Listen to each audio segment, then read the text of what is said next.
आता यानंतर जो अभंग आपण ऐकणार आहोत तो वेला मावशींचा सर्वात आवडता आहे। मावशी शास्त्रीय संगीत शिकल्या होत्या। त्यांच्या घरात अनेक वाद्यांचा संग्रह होता। अनेक छोटे मोठे कलाकार जसे श्रुती सडवलीकर असो, त्याच्यानंतर वीणा सहस्त्रबुद्धे असो, आता इव्हन भीमसेन जोशी असो, हे सगळी लोक काकांकडे राहून गेली होती। मावशींच्या या शास्त्रीय संगीताच्या कौशल्यामुळे झुरिकच्या काँग्रेस हाऊसमध्ये झालेल्या पंडित रविशंकरांच्या कॉन्सर्टमध्ये सुद्धा मावशींनी तानपुऱ्यावर त्यांना साथ केली होती।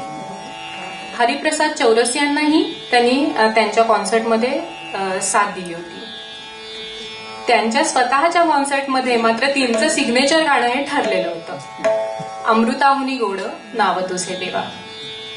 मूळ माणिक वर्मांनी गायलेला हा अभंग रचला आहे नामदेव महाराजांनी। जसे ज्ञानदेव वारकरी संप्रदायाचा पाया आहेत, एकनाथ महाराज त्याचे खांब आहेत, तर नामदेव महाराज या वारकरी संप्रदायाचा विस्तार आहे।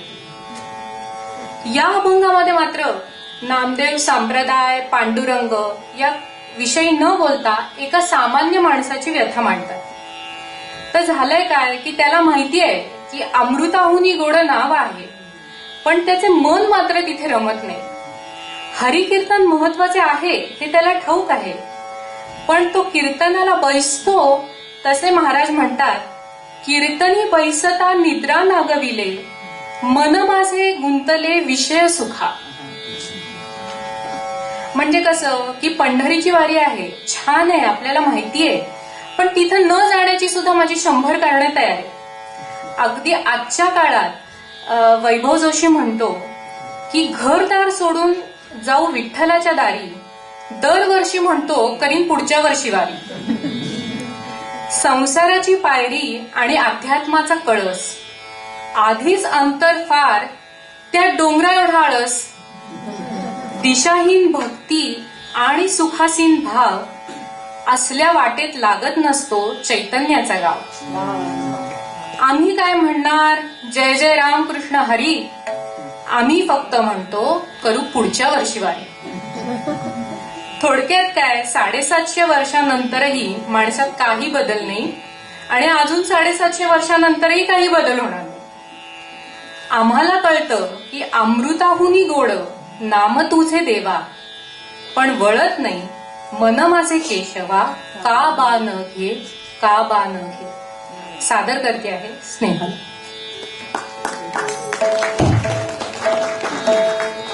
हॅलो।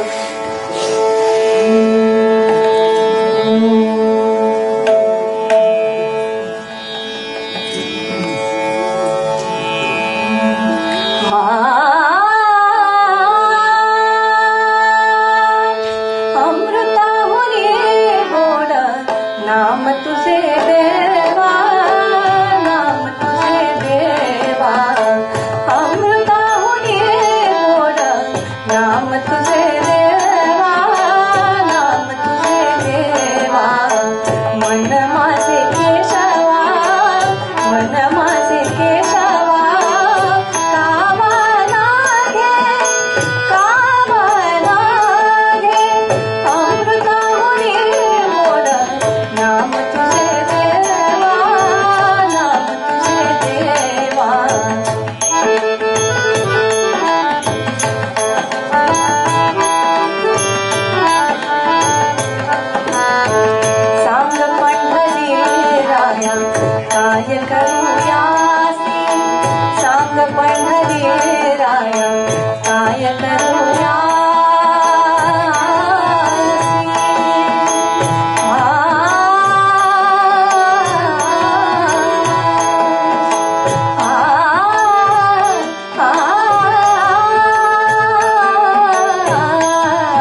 नाम तुझे देवा, नाम तुझे देवा, नाम तुझे देवा, नाम तुझे देवा.